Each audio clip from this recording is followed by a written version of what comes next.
So I don't think people realize how stressful it is being a gig worker in 2026.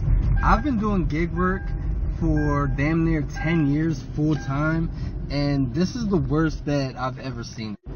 So we have to basically fight with the companies just so that way they could pay us a decent wage for completing deliveries and orders and everything like that, even though we go above and beyond and literally have to shop items a lot of this. We also have to fight with customers because they don't understand what we do and like the type of work that we do, and there's a lot of people out there that think it's completely acceptable to not tip, which tips are not, they're misclassified as tips. They're actually a bid for service, i.e. the driver payment.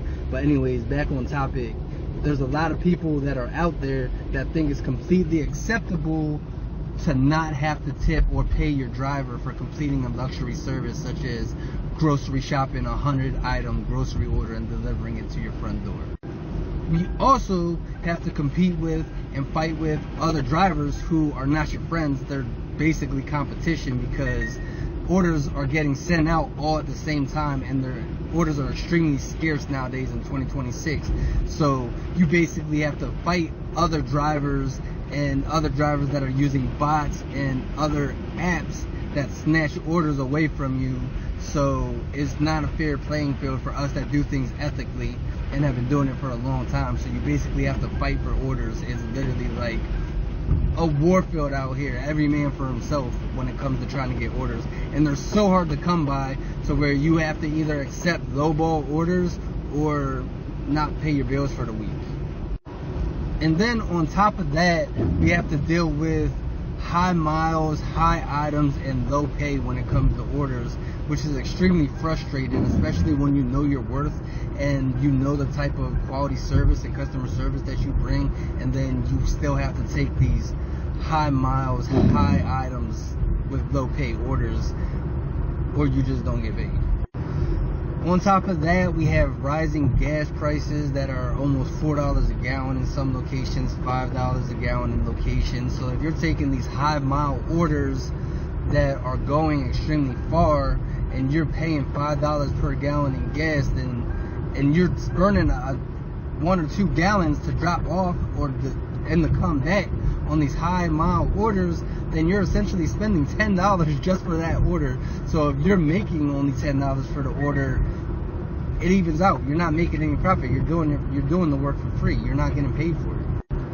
And then on top of that, we got maintenance expenses. We're in a high tax bracket. We got to pay taxes. If your car breaks down, you have to have a contingency fund so that way you can get your car back up and running, because if your car's broke down, as however many days go by, you're losing money and you're not making money at the same time. So every day that goes by, you're losing out on potential profits and making money. So that's extremely frustrating too.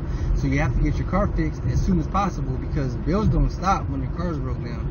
So you still have to pay your bills, so you're losing that money and you're losing income at the same time. So it's just like not good at all. And then on top of that, you also have to have your contingency fund for if your vehicle breaks down, you have to be able to buy your vehicle, a new vehicle, and that goes into the same thing as your maintenance expenses, because if your vehicle breaks down, every day that goes by, you're losing money. So compare that with having to fight drivers, the company not wanting to pay you, they want to pay you less and less so that they can put more billions in their pockets, and customers not wanting to pay for these luxury services. The shit is so stressful. And like, before you say, oh, you chose the job, some of us don't have the luxury or the privilege to be able to work a 9 to 5, which is why I've been doing this for so long. Some of us, that's a luxury and a privilege to be able to work a 9 to 5, man, to work a regular job.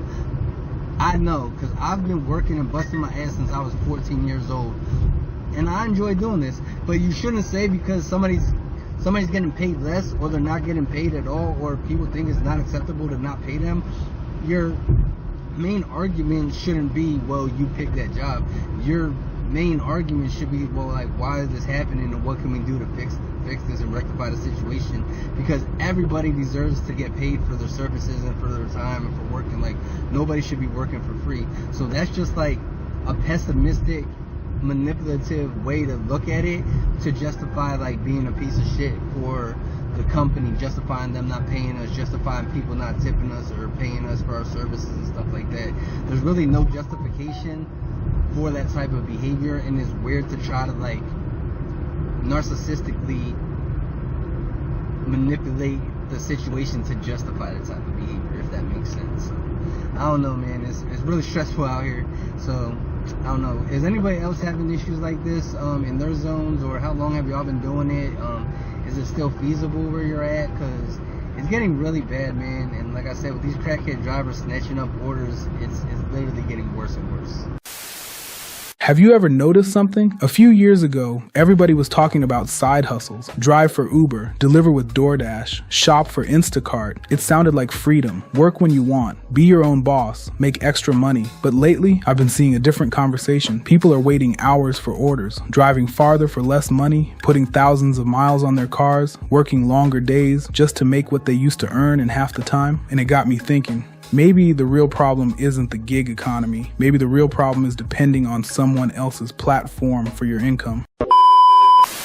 Don't get me wrong. For some people, gig work can still be useful. If you need temporary income or you're trying to bridge a financial gap, it can absolutely serve a purpose. But here's the question I started asking myself. What happens when the app changes? What happens when more drivers sign up? What happens when demand slows down? What happens when an algorithm decides you're getting fewer opportunities? When someone else controls the platform, they also control the opportunity. That's a tough position to build your future around. As I got older, I realized something. I wasn't looking for another job. I wasn't looking for another app. I wasn't even looking for another hustle. I was looking for ownership. Ownership of my time, ownership of my skills, ownership of my customers, ownership of my future. Because skills stay with you. Platforms don't. Companies change, markets change, technology changes. But once you learn how to solve real problems, nobody can take that knowledge away. That's why I've become a big believer in investing in yourself before chasing the next opportunity. Learn marketing, learn sales, learn AI, learn software, learn content creation, learn copywriting, learn how businesses actually attract customers. Those are skills you can take anywhere. And once you develop those skills, something interesting happens. You stop asking, what app should I work for? You start asking, what problem can I solve? That question changes everything. Think about it. Every successful business exists because it solves a problem. Someone helps businesses get customers. Someone builds websites. Someone creates software. Someone manages advertising. Someone writes content. Someone designs graphics. Someone teaches, someone consults, someone helps people relocate, someone builds direct mail campaigns. The money follows the value, not the other way around. That's the path I'm personally taking. I'm building software, I'm creating content, I'm writing blogs, I'm learning AI, I'm documenting different business models, I'm testing marketing strategies, and yes, one of those business models is direct mail, not because I believe it's a magic solution, but because I believe it's another legitimate skill and business model worth learning and testing. I'm documenting the process as I go so people can see what's working, what I'm learning, and the adjustments I'm making along the way.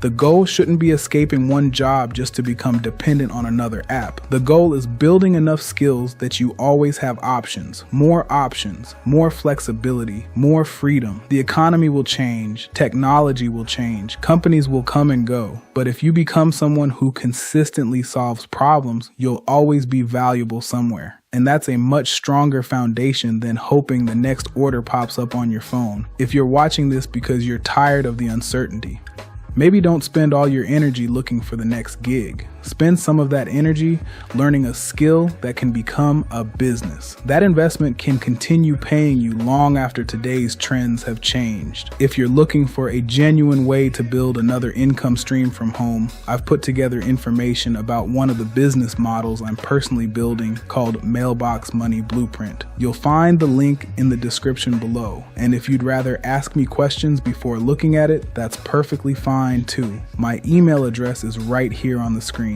Whether you decide it's for you or not, my goal is simply to share what I'm learning, document the journey honestly, and hopefully help you discover more options for yourself. If that sounds like the kind of content you're interested in, subscribe, follow the journey, and I'll see you in the next video.